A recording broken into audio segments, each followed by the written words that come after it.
Hello, everyone, and welcome to the webinar, COVID-19 Conversations, Adapting to the New Normal. My name is Gabby Lemon, and I'm the event specialist here at Workplace Safety North. We appreciate your attendance here today and want to let you know COVID-19 Conversations is an ongoing webinar series that features a monthly webinar from May to August on issues related to the current global pandemic. Before we get started, we want to mention a few housekeeping items. During the webinar, you may see the screen freeze up or hear static on the microphone. This is usually temporary and due to internet connection issues. We appreciate your patience and understanding with the technology. Your microphones have been muted, and we ask that you use the Q&A at the bottom of your screen for speaker questions. If you have any technical issues using the Zoom application, do let us know in the chat box and we'll do our best to help you. So to clarify, please put any commentary or technical questions in the chat box and speaker questions in the Q&A section. Resource information and a recording of the webinar will be sent to you within 1 business day. Now I'd like to pass things over to co-host Angel Poitras, Community Engagement Specialist and Certified Psychological Health and Safety Advisor at Workplace Safety North. Welcome, Angel. Thanks, Gabby. Nice to be here today. Well, I'm really excited to share with you. We have 296 people registered, and I keep seeing the count go up, and we're just about at 150 of you. So keep joining us. We welcome you. So this is our very first COVID conversation, adapting to the new normal. And when you registered, you might recall that we asked you a question, and we said, what is keeping you up at night? Apparently, it was the right question because we had over 100+ comments. And as Gabby said, I am the safety person that does the psychological health and safety for Workplace Safety North, and I am working from a home office. So I do have to warn you that at times we may be interrupted by my 17-pound red Boston Terrier. So you can imagine with only 50 minutes answering each question and or comment would be impossible, even in a virtual world. So what we did is we reviewed each and every comment and each and every question that you provided to us, and we themed them into 3 main themes. And that's what we're going to be talking about over the next hour. So my guests and myself are open to having questions emailed to us after if there are questions we don't get to in the next hour. So we want to know a little bit about you. So Gabby is going to put a poll question on the screen, and we'd like you to answer it for us if you could. Thanks. So while we're waiting for you to answer the poll question, I thought I'd tell you a little bit about Workplace Safety North. We typically work in Northern Ontario, and we're the Health and Safety Association for Mining and Forest Products. We also do training for businesses across Northern Ontario.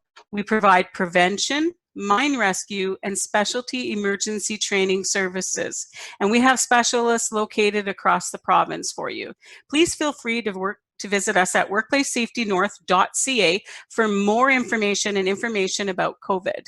So Gabby, do we have any poll results? Oh, we do. So as you can see, 60% of us that are online are actually working from home. So it's very interesting. So we're hoping that during the conversation then we'll have a little bit more flow around working from home because that seems to be where the majority of us are.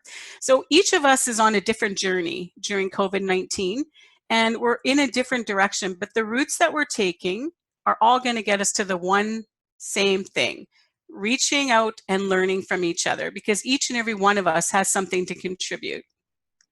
Today, Workplace Safety North would have been in Thunder Bay hosting our 2nd annual Building Safe Communities. COVID changed those plans for us, so we've gone live, but we wanted to ensure that we added a wee bit of Northwestern flair for you, the viewer. So our speakers are from Thunder Bay, and I'm very thrilled to share with you that today you'll be the first in the province to view artwork by Thunder Bay students.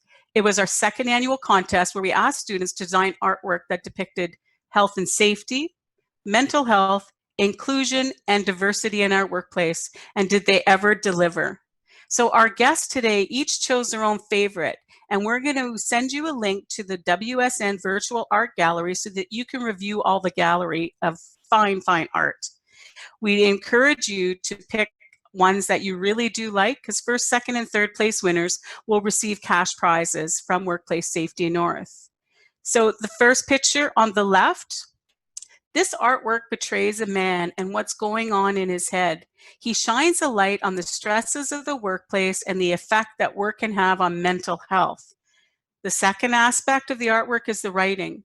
On the inside, this man is struggling. Work has overtaken his life, and his head can't stop spinning with the to-do lists and the piles of paper that stack higher than his will to keep going.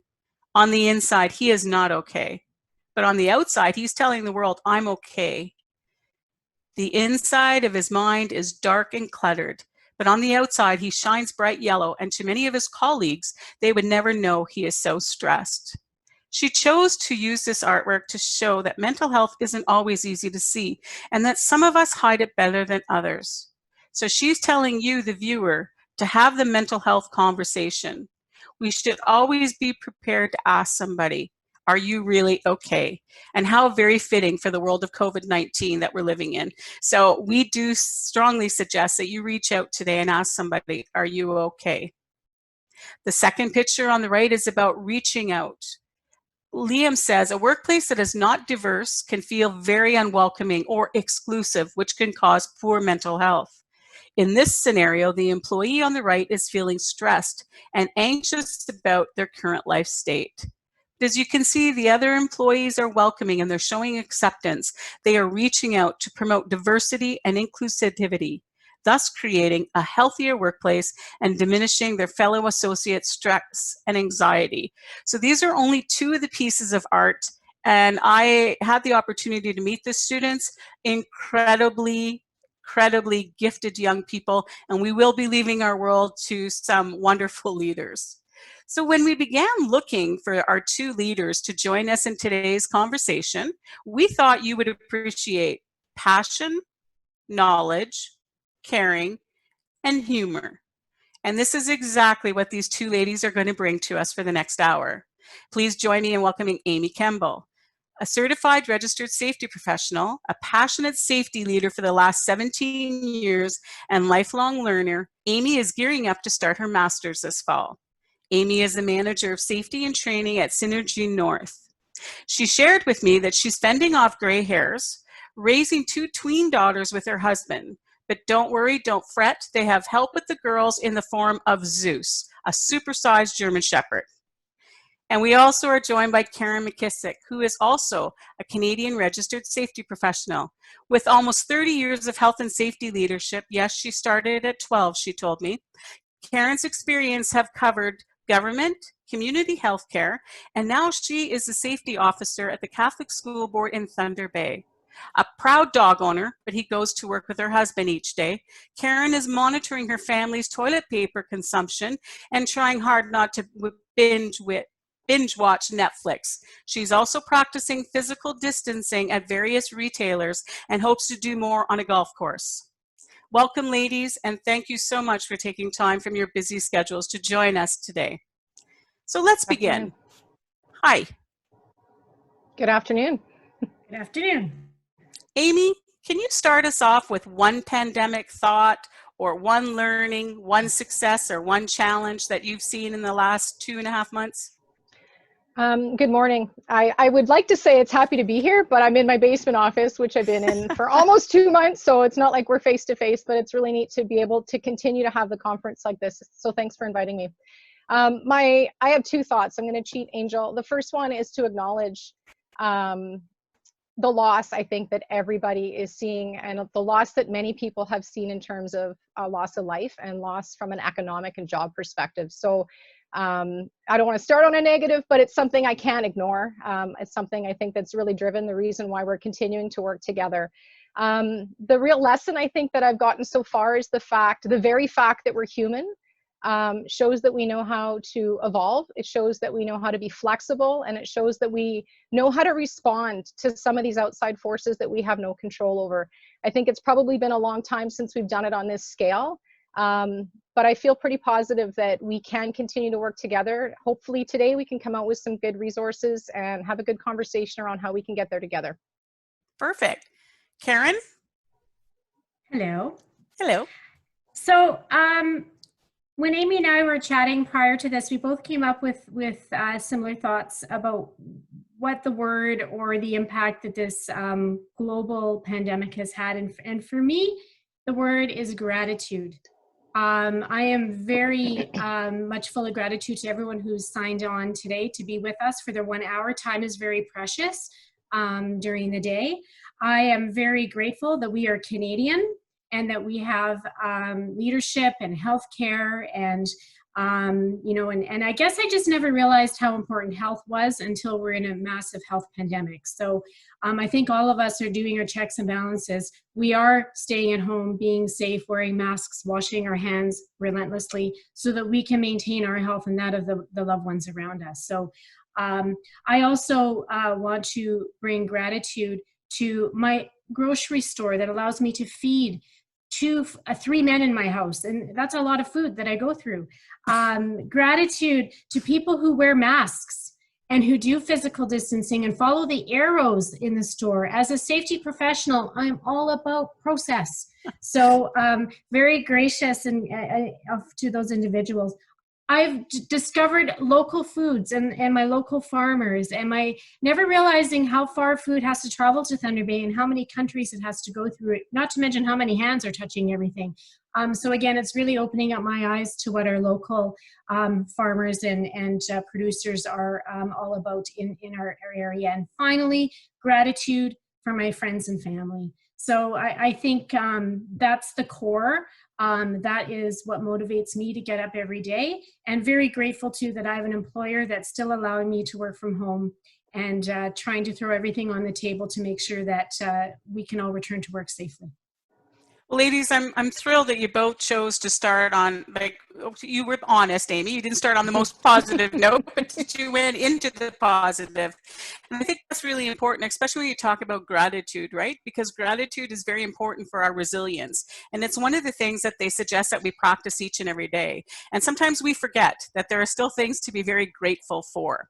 So as we're going to dive right into the 3 themes, we're going to start talking about return to work first. That's a very broad topic, and that's what's going to lead us into the summer too with our COVID conversations. So I'm going to turn it over to Amy because she has some thoughts that Karen, to talk to us about some return to work thoughts that she has. Well, I'm part of the school board, and that has kind of been a very bumpy ride for our education sector. And I know a majority of you individuals on the phone right now were about as anxious as I was for Tuesday's announcement about what school's going to look like. So for us, everyone's working from home. We don't have anyone other than our custodial staff going into schools. So it's a bit of an anxiety-ridden exercise to try to come up with all of the plans and processes and procedures to safely allow our staff and of course our student learners back into our facilities. So there's lots of things to consider. I think when any organization goes back to what the new normal is going to look like. Every new organization will have a different new normal. But I have to look at the response of our grocery stores currently, and even the curbside pickup.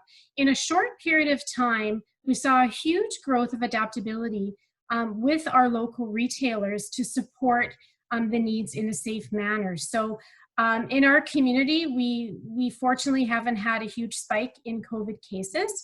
That's not the same as some of the participants are here from around the province. So I'm hopeful that there's a lot of lessons being learned, not only in our community and province, but other countries around us that we can look towards for a safe and effective return to work.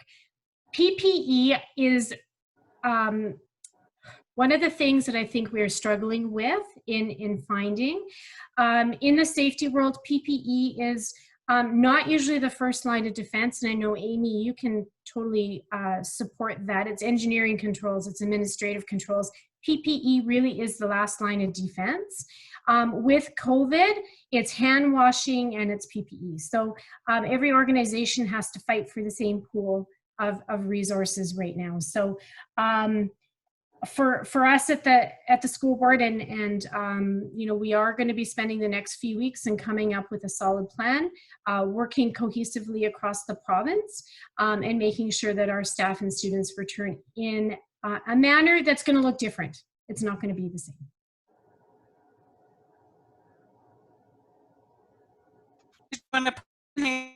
Karen noted something that you might want to share in that particular realm of return to work, because unlike Karen, some of your people are still actually working out in the field, right, Amy? And then you also have the home office. So how did you go about separating that workforce into two actual workforces?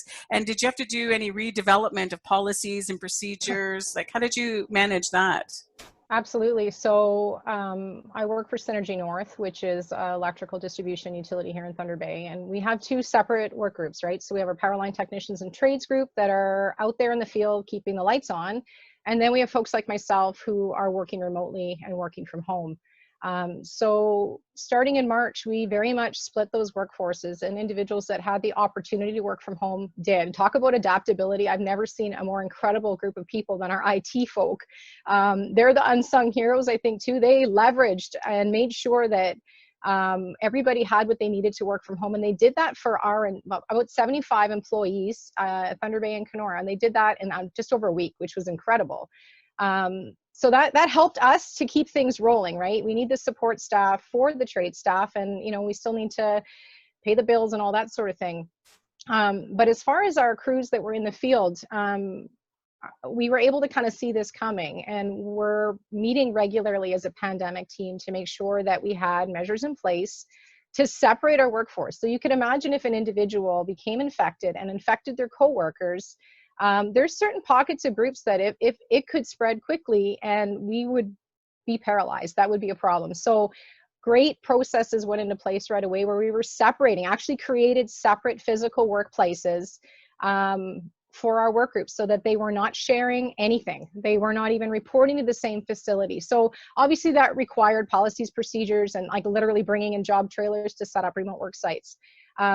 But the other piece, from the safety perspective, was developing protocol to make sure that everybody's being screened.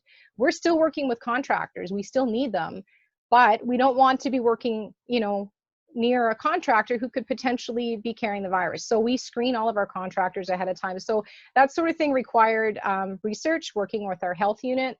There's a lot of resources out there to help us develop these protocols and put them in place. So it was very busy out of the gate. We're at a point now where we were actually, kind of slower on with our work, but we were able to work with our union and create modified work schedules. So we're not everybody starting at the same time. They're not coming in through the same doors. They're not going in on the same floors. Processes in terms of you're not allowed to be in the same vehicle with someone else, use of masks, all these sorts of things that just kept coming and coming, and it's still going to keep coming. It's still going to keep us on our toes. So it's definitely created a very busy work environment, but different problems to solve, which has been really interesting. It's interesting to look at all different points of view. And I mean, and clearly when you talked about IT, I always used to joke at our company that I was the reason IT was going to be employed forever. I was their job protection. Well, now they have the whole organization as their job protection, because they've certainly taught us we cannot operate without them. Both of you mentioned too about moving really quickly, like adapting quicker than we thought we could ever do that. Do you see some kind of fatigue from people? Because we talked about in the past, right, about change management and change fatigue. And now this is a huge change and it's a big shift in our thinking. So in your colleagues or even in yourself, are you seeing any bit of that change fatigue in manifesting itself perhaps in different ways than it would have like post-COVID or pre-COVID? I don't know if it's fatigue so much as, I don't know. I feel like as leaders, we need to change or adapt our style of leadership. I think that, everybody has a different style of leadership, and sometimes depending on the venue, we pull on different types, but it's forced us to stretch ourselves. And I think that's a good thing. As far as fatigue, I don't know that it's any more stress than anywhere else. In terms of day to day, it's just different. It's stretching my thinking, it's stretching, the folks that I work with, and the conversations that we're having is really pushing us to think beyond the areas that we normally would. The other piece that I know Karen and I talked about is that we're so used to having the act, the regs, standards, all these things to help guide us. And there's way more questions right now than there is answers. So we really are stretched to work together and come up with solutions. So I think that's kind of I don't know that it answers the question. I don't really know, but it's certainly what I'm seeing. And Gabby has just popped up on our screen, so I think we have something from one of our viewers. Hi, Gabby. Hi, thanks, Angel. Yeah, Amy, this question is for you. So it says, given that screening and testing is a point-in-time measurement, how frequently does Synergy North screen contractors? What type of screening methods are used? Sure. So anytime we're engaging work with the contractor, so that's daily. So if we have, HVAC contractor that's working with us, before they meet for the tailboard of that day, the supervisors are pre-screening them. It's often happening before they get out of a vehicle or before they get on site. And the type of tool that we're using, it's something that it's basically a checklist that was developed. And I took the questions that are on that checklist from our health unit. So that has changed multiple times because their information has changed multiple times. So early on in this, my morning routine was checking to see what the health unit is recommending and updating our tools to make sure that they're still current and relevant. Thanks to the viewer for that great question. I don't think we were going to get to it if it wasn't asked. One of the things that some of our viewers put in their comments, they're wondering, when we look at return to work, what about the people that have been switched over to home office that kind of like it and then are going to dig their feet in and not pack up their files or anything and say, no, I've been really productive at home, I'm not going back to the office. So what are your thoughts on that? Well, maybe I'll talk first. Being is that we're all working from home, I'm going to see that I think there's lots of anxiety until we get our feet wet in returning back to work. I know for the introverts out there, working from home is like the best thing. So for the extroverts like myself, it's been a struggle. So I'm like ready to go. I'm ready to get back in my little work world. But I think working from home might become part of the new norm. I know we are looking through job positions, determining what needs to go in as an essential service, what needs a hybrid work or a staggered work situation, and who can purely remain at home. We also have to consider accommodations for individuals that might have immunocompromised systems. So again, under human rights, we still have to make sure that we are accommodating in the capacity that we can. So I think it's going to be a new, interesting blended workforce, and whatever that might look like. So I guess every organization will have its own take on that. Thanks. Amy, do you have anything on that? I think it's the ultimate experiment. I think that I do. Nobody would have ever you wouldn't have ever done this just to try it out. And here we are. I've never used Zoom up until a couple of weeks ago. And, I've now chaired several meetings using tools like this, and Microsoft Teams is another one. It's the one that we're using. But we've all been forced. There's you don't have a choice here. If you're working from home, there's going to be a level of accountability and you need to connect. So I think it's opened up doors. I think there's going to be a lot of opportunity. And I hope that, when we get back to whatever that norm is, we get back to work. Yeah, I think you're going to see people working from home, but not all the time. There's a piece that's missing, and that's that human connection.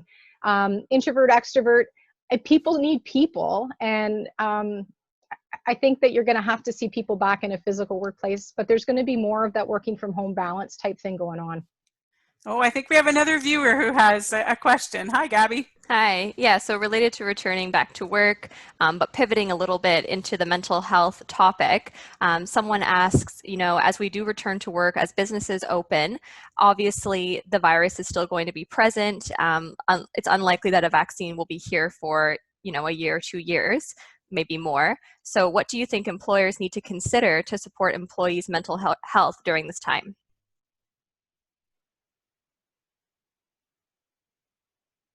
Well, I think as an employer, we are obligated to ensure that the safety of our staff in all aspects. So I think there needs to be a lot of resources available. There needs to be EAP for employees and for families.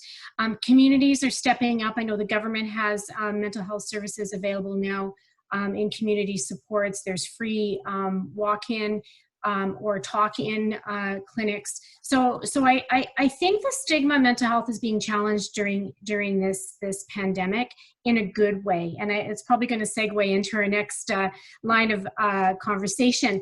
But I think it has impacted all of us. We now have a better understanding because it's happening to us.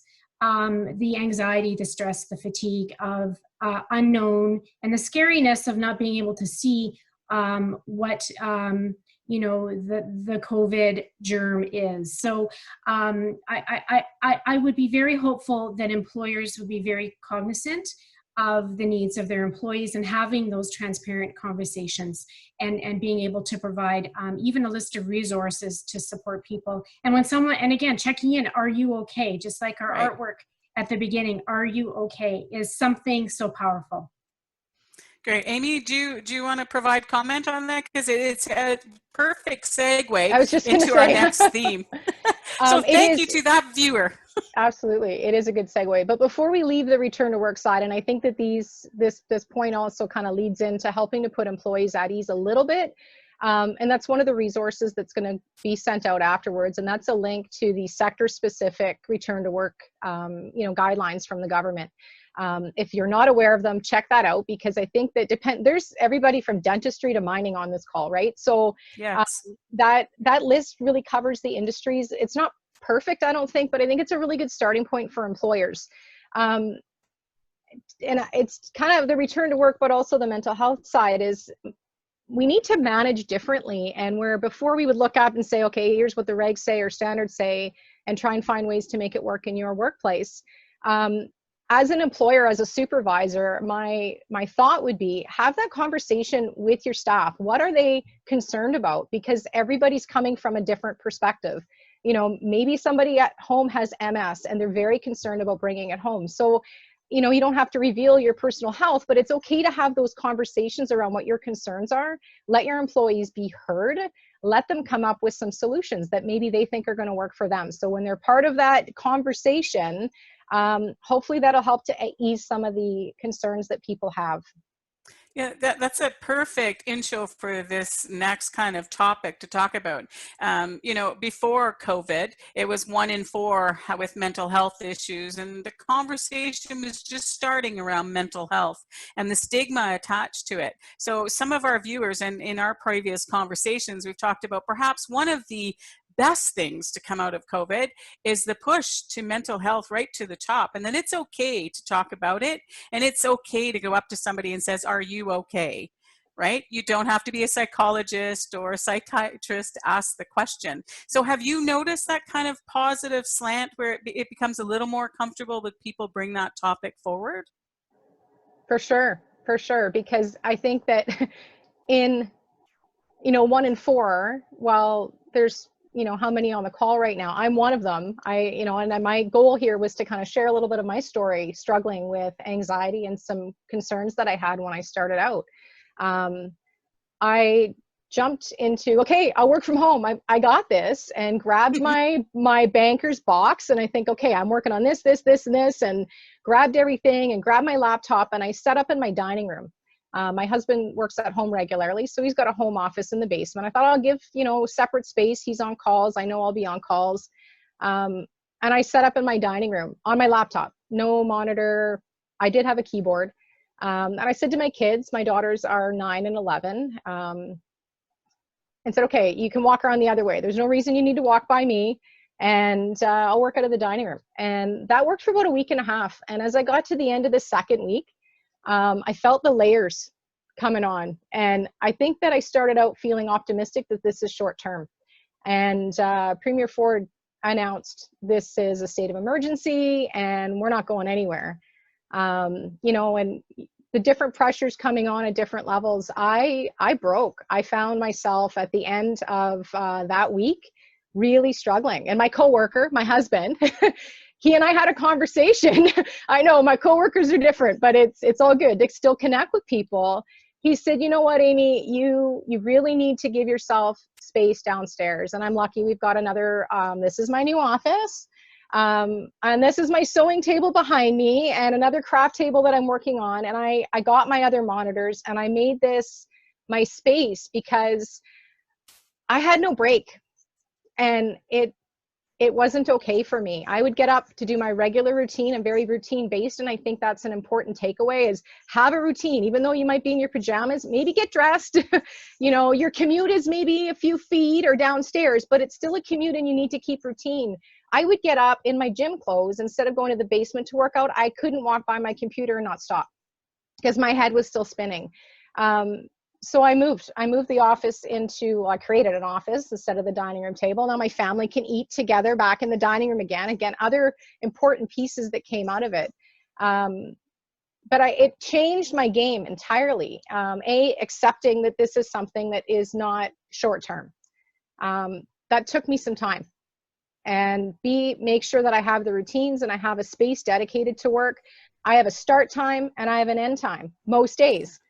Right? But I also feel like if I need a break, see ya, I'm taking Zeus for a walk and I'll come back to it after work. So, you know, it's okay not to be okay. It's okay to have these conversations. And I've done a lot of check-ins with people. We don't have a structured program where we're, you know, I have a partner that I'm checking in with. But if there's somebody I haven't heard from in a while, I'll Zoom them or, you know, a Microsoft Teams call and just check in and have a conversation, nothing work related.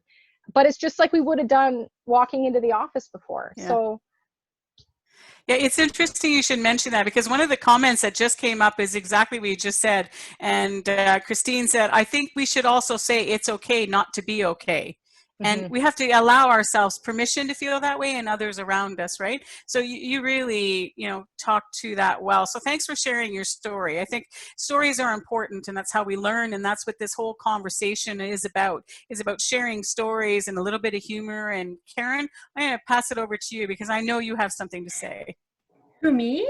Well, and I'm caring for my mom who is living independently. So I think that's the other layer that some of our viewers might also be struggling with. I haven't given my mom a hug since beginning of March. So for me, that has been very hard to maintain physical distancing.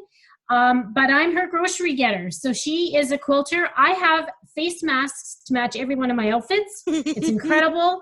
But again, in saying that, for me, what I was doing was at night before bed, I give her a call, but then it affected my sleeping because I'd be worrying about her. And I did not sleep for probably the first 6 weeks because I too thought this was only a temporary measure until after March break. You know, but now we're in May and it's looking like it's going to last, you know, the reality has sunk. What I am seeing with my colleagues and even with me is I see where there's 3 or 4 days of productivity and then I see that it drops and then it kind of like you have to regenerate again and then more productivity. So it really is an up and down kind of struggle. But the good thing, and I agree with Amy, is I do reach out to colleagues. I love sending funny emojis, and I've never emojied so much as I have lately. I don't know if this is part of the COVID thing, but lots of emojis, lots of funny gifts, lots of stories just to get people to smile. I did a COVID bingo for the board so people can do with their friends and family at home, you know, like my car gets 2 weeks to the leader kind of stuff. So it's lots of fun. But again, I've noticed, but I do notice that I'm gravitating to positive individuals that I'm working with, and I'm developing wonderful new strong relationships with people that I probably wouldn't have in the office because of the nature of where we are right now. So that is a really good positive, but I do know that we do have members of our department that might be struggling in this new norm. So again, it's being cognizant and it's sending out, are you okay? And it's okay not to be okay. Absolutely. And I mean, you each touched briefly on anxiety, and about a month and a half ago, Workplace Safety North was supposed to be hosting their big their mining conference. Well, COVID's thought, no, we're not going to do that. So a couple of our more innovative leaders, shall I say, that said, we're going to go virtual. We had no virtual experience, but we were going to put off like a 3-day conference. And then they said, well, you're going to be the MC. And I said, like, on what? And they went, Zoom. And I went, Zoom. And I can share with you, the day before we went live, I sat in my office and I cried for an hour and a half. I have never felt anxiety, like just in every bone, every fiber of your body. And I kept saying, you know what? I'm going to look to the positive around me. Lots of other people have lived through Zoom, and we're choice. Look at us. We're all living through it, right? But different comfort levels. And I think, you know, when we talk about mental health, that's one of the things that I've learned from each of you. We all have different comfort levels. So Amy and Karen, can you provide a little bit of background, like the people you work for or with? What are some of the tricks or tips or stories that you can tell us about how to look at anxiety in a different way and how to manage it?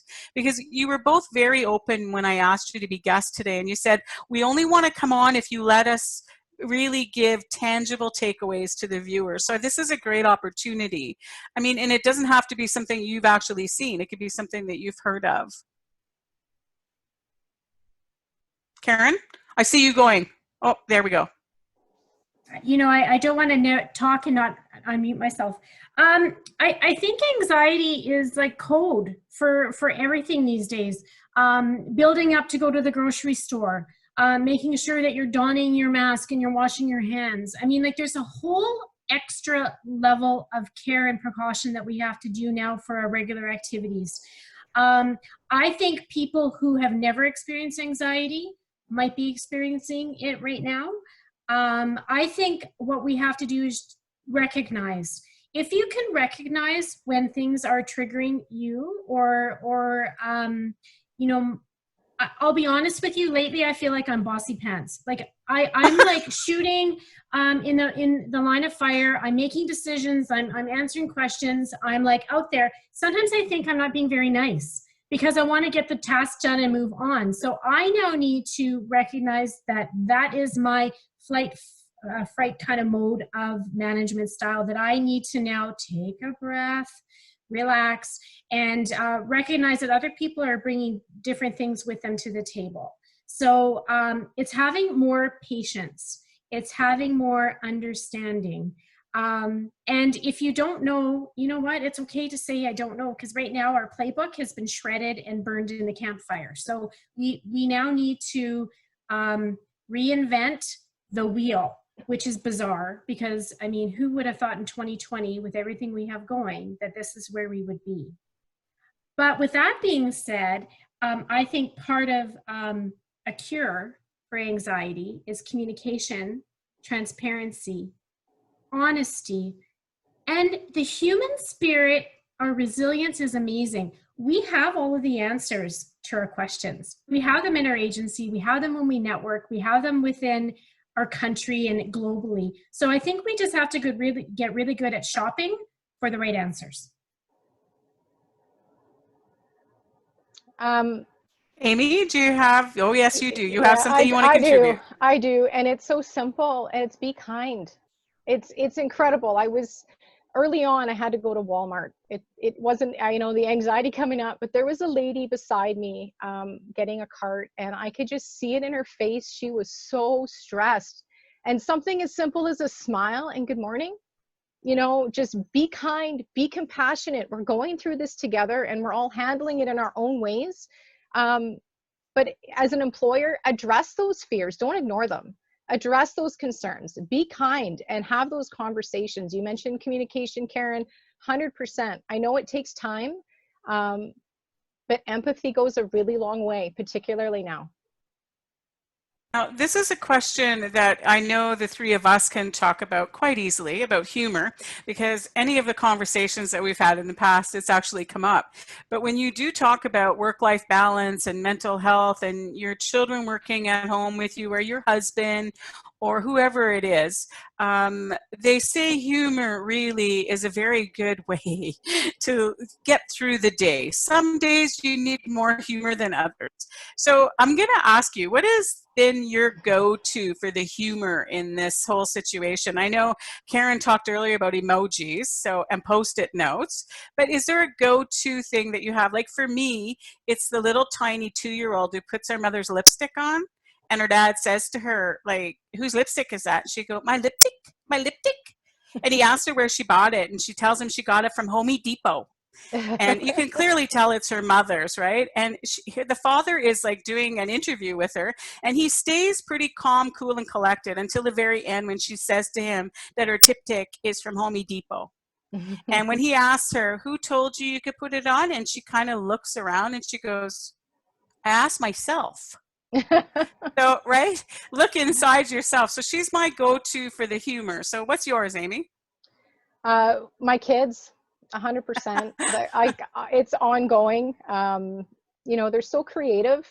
Real blessing for me in this. We talked, and Karen mentioned being grateful. I've never been so connected with my kids as I am now.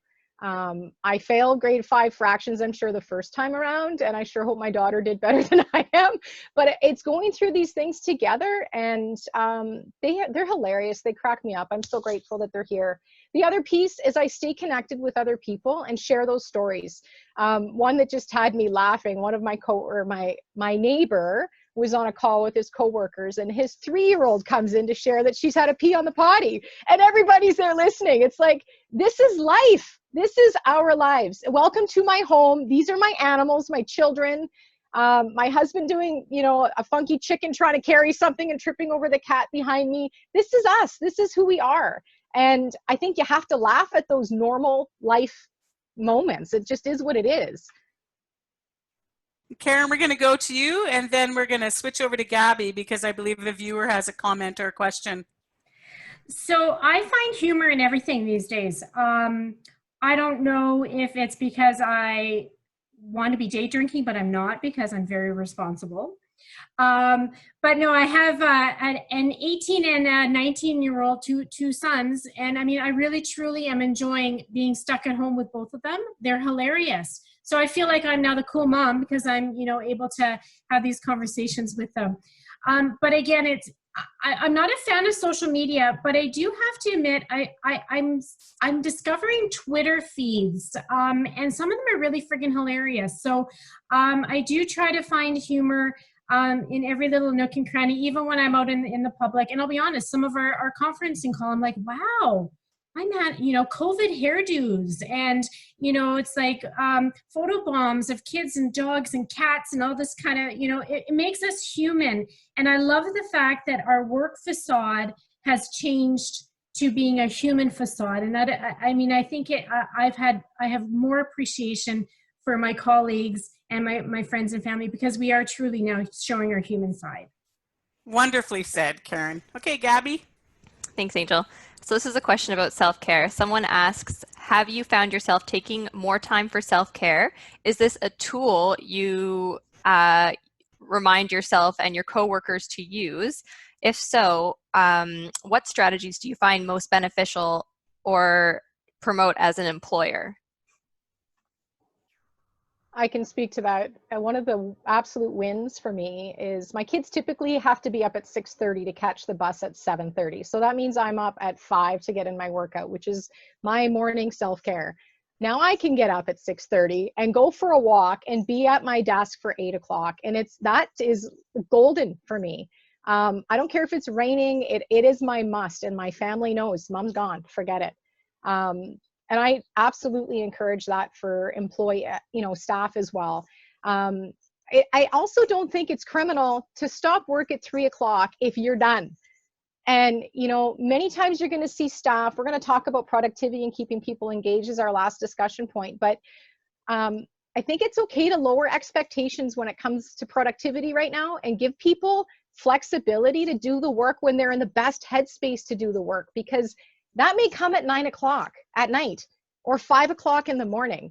But you know what, they're parenting, during the day more often than they would. And that is part of the package, I think, of where we're at right now and what we have to work with. So absolutely, self-care. If I'm not good, nobody's good.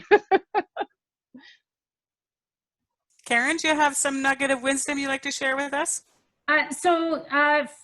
Definitely my morning cup of coffee is like the choice for me and my time. I don't know, I've been brushing my teeth a lot lately, and I don't know if that's because I probably won't see my dentist for a while. So some of these things I'm doing, I'm like, oh, my teeth have never been so clean. I'm not sure if it's part of anxiety reduction or what it might be. But I have to echo what Amy says too. I mean, I think we are all honestly really want to try to put a good effort in our day. Some days we are way on task or above task. Other days we might have some moments where we struggle. We might not be really good at scheduling lunches based on all your meetings and all that other part of it. So I think you have to have the ebb and flow of the day. And I know I have a great management team that I work with that always take care of yourself first, because like Amy said, if we can't take care of ourselves, we really are no good to our work family as well as our home family. Absolutely. Hi, Gabby. Hi there. So another question here. They ask, how are you dealing with workers who are afraid to return to work?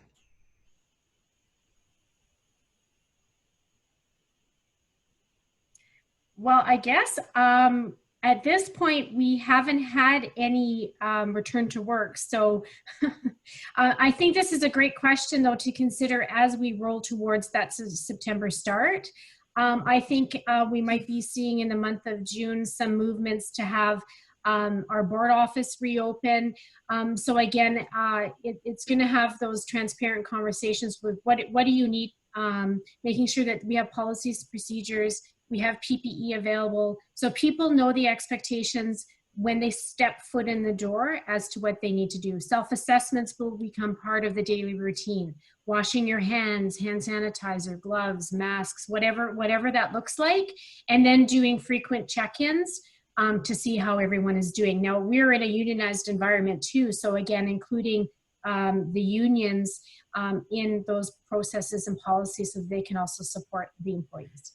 Yeah, I think answering that question too, the July and August sessions that we'll be doing with COVID-19 conversations will be more structured around that particular topic. We'll have a little bit of more time under our belt. We'll have had more phases that we've entered into.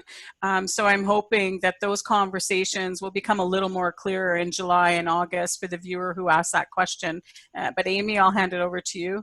Yeah, we had a situation actually at Synergy North where an individual expressed concern, and it was because they were riding in an elevator and we're wondering, well, what happens when somebody else comes in? And they shared, the concerns with us. So we haven't had a huge flux of people, but certain individuals have had to go in for certain tasks from time to time. So that actually, it was an open conversation with the individual to have them express to us what are the concerns and what would they like to see in place to help alleviate those concerns, and gave them more options. So this was before Dr. Tam had recommended the more common use of masks, and the individual wanted to wear masks and gloves. So we made masks and gloves available. So there's opportunity to, yes, it may be beyond what's being recommended, but if it eases that individual's comfort level, that's great. The other piece was communication around what are we doing in terms of enhanced cleaning and sanitizing and making sure the elevators are being cleaned, and giving them a script. Like, what happens when the door opens? What do you say? Can you please wait till I get off, or you can get off? And there's options. So we're not, like Angel said, we're not into the weeds huge yet, but that was how we strategized around that. It's just a conversation. Yeah. And, it's interesting because our conversation, we knew we were going to be running out of time. And we're going into our third theme now, but we've discussed it quite a bit in other areas. So we're going to talk a little bit about productivity and engagement. And both of you have said it right out. Some days you're going to be a high producer. Other days you're just going to grab your dog and go for a walk for various reasons. So do you think during a pandemic that we should expect the same level of productivity or engagement every single day? No, because I think as a supervisor or manager ourselves, we're not on 100% of the time either. So how can we expect all of our staff to? As a supervisor or manager, the one piece or the takeaway I would suggest is you may gravitate towards specific leadership styles. There's people who like to say, this is how it's going to get done and when, and that may not work. There's other ways to engage staff and find out, what's working for them and what's not. It may be just an open conversation. Look, I'm parenting between these times and my husband or my partner's taking on these times. So I'm not going to be available. Can I do it later in the evening or earlier in the morning? And talking about flexibility, because again, this is what we have to deal with. So expecting somebody to be on 100% of the time between normal office hours might not always be a win. But again, only through communication is that going to work for everybody. Employees still need to be producing. Supervisors and managers still need to make expectations super clear, but check in to see how they're doing, and not in a weird big brother kind of way, but in a, hey, what do you need to succeed, right? Because people aren't going to feel like there's trust. Oh, I need to be checked on all the time. No, but how's it going? You know, how are you doing with this? You know, what do you need to succeed? And it's just a different conversation. And I think as leaders, we need to stretch and find ways to give our staff the tools to succeed. Yeah, absolutely. There's a big difference between being big brother and being kind, right, Amy? Mm-hmm. Karen? And I guess I wanted to say too, it seems like there are some inequities in workplaces right now based on the skills and talents of the positions. So if I look at where we are, this is a health epidemic. So if I look at an organization, there really is a high focus now on safety professionals. Yay, safety professionals. But with that being said, there's not a lot of them in an organization, right? So there could be some key positions in organizations that might really be feeling the bulk of the burden of where we are right now. So again, I would encourage management and leaders to identify maybe some individuals that might really be the inequities, and then having those conversations to see if they can plan the work and work the plan. Right. You know, one of the things at Workplace Safety North that we've done, the three of us that work on the mental health aspect, we took it upon ourselves to reach out to every single person in the organization and just ask them, how are you doing? Is there anything we can help you with? And it was interesting. For the most part, people are doing really well, but then we do, you know, in every part of the world, people are talking more. They're opening up, right? Because somebody takes time to say, are you okay? And I think you've both identified that. But how do we keep people engaged when we don't see them every day, and you just don't happen to walk by their office and you say, oh, you know, I saw that report that you did, it was fabulous.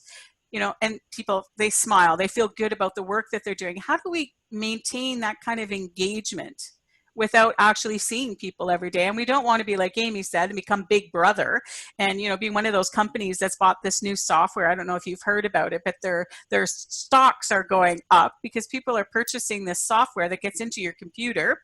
IT, again, puts it into your computer, and they're actually counting the keystrokes that you do, when you turn on, when you turn off, what you're watching. I mean, that is really, truly big brother. And speaking for myself, that would not keep me engaged. So what kind of things can we share with our viewers about keeping our people engaged? I think it comes down to managing based on, you know, meeting those goals and objectives as opposed to, you know, being on.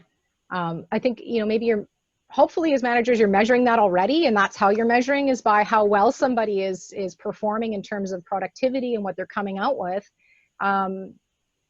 But, you know, there's a lot of workplaces that are, you know, they want to measure the punch clock, but what are you getting out of that right now? And, you know, how much are you, what's the win, right? But in terms of making sure that, okay, again, staff have the resources that they need to succeed. I'm seeing daily check-ins with people. And again, it's just, how's it going? Where are you at? You know, I think that's super, super important. Again, as a leader, we just need to take a check back in on what we're doing to make sure that, you know, we're leading in a way that's helping staff, not hindering them. What about yourself, Karen? Well, being in HR for a long time, we have the 80-20 rule. So you spend 80% of your time dealing with 20% of your employees. And regardless of a pandemic, I believe that rule is probably still seen. So if you have highly engaged, productive employees, and you're also going to have a few hidden in the weeds of the ones that are going to cause you most of your time consumption. But this is a time for management to recognize they can make or break their employees. This is their PR campaign. How they treat their staff right now during this time of most vulnerability and volatility will mean if their employees are going to be engaged, and retention-wise, if they're going to be sticking around once the economy comes back up to some sort of new norm. Well, that was sheer brilliance, Karen. Was that on a Post-it note? Because Karen shared, she's got Post-it notes everywhere. That was fabulous. And you know what? Couldn't have said it better. And I hope the people that are viewing with us today, if nothing else, take that home with them. I mean, this has just been a very fluid, organic conversation about a lot of different things. And I hope that we've addressed most of what our viewers wanted to look at, because we're almost at the end of our time together. And for those of you who've attended a live Workplace Safety North event, which I don't know if we'll ever see again, and I'm MC, I'm a real tickler for time, because time is our most valuable commodity, and you've invested an hour of it with us. And for that, we're very thankful, and we hope you've learned something. So we're going to start closing off, and I'd like to invite you to come back in June. I'm going to be having a conversation with Nadine Trudell, who works at Workplace Safety North. She's a health and safety specialist, and she's the lead on our Leadership Plus program, and she's also a corporate anthropologist. And what she's going to do is actually put a corporate anthropologist lens on COVID, and we're going to be having a conversation about that. So I'm really excited. So we're going to explore tribal languages and what we can learn from them, the power of the skill of observation, seeing the world from the ground up, humor and leadership, and the real skills. So I hope you'll join us for that. So don't forget to visit our virtual art gallery and cast your votes. And note that tomorrow you will receive a recording of this and a wonderful resource list for you. So I am going to turn it over to my two guests, who I have to thank so profusely for joining us for this first fireside chat. I hope it's provided a glimpse into other worlds and something that we can learn with. I know I had a few laughs. To me, that's really important too. So for the next 1 or 2 minutes, I'm going to ask each of you, what is your final thoughts?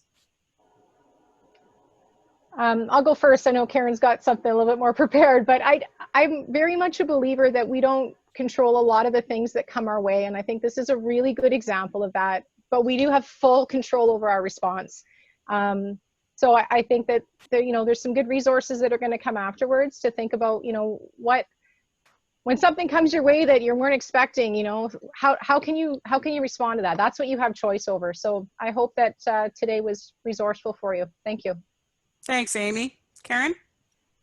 All right, so I have some takeaway tips. So personal and professional. So I will consult my sticky notes. So number 1, personal tip, me time. Take at least 5 minutes every day for something that you are all about. Brushing your teeth, morning cup of coffee, whatever it be. Second point, only 5 chocolate-covered almonds a day. Eat healthy and drink 6 to 8 glasses of water, because we still dehydrate at home, contrary to what you might think. Number 3, limit your fake news consumption. So pick your favorite news sources, stick to it, never watch news before bed. No, that'll hamper your sleep pattern. Reach out and don't touch someone. Again, connect with your friends and family in whatever way you feel comfortable, but it's very important for all of us to stay in touch. Rise up to the challenge. So for me, I'm in my second section of a 30-day yoga challenge. So far that seems to be working, and I'm becoming very bendy. So I'm very thankful for that. My work tips for you folks out there: enjoy your morning commute. If it's on the quiet roads outside, or if it's from your bedroom to your dining room, take a moment, because you know what, in a year and a half, we might look back at this time and think, what a gift have we had, that we've been able to spend so much time with our loved ones and our families, even though sometimes we just want to, do that nasty thing. Location. Set up a great place for you to work within your home. Plan your work your plan. Network. Very important this time to reach out to colleagues in like businesses. Reinventing the wheel is always more enjoyable when you're doing it with like-minded people. And finally, stay calm and carry on. We all have the tools in our toolbox to fix the problems in our workplace. So I wish everyone health and happiness and safety during this time.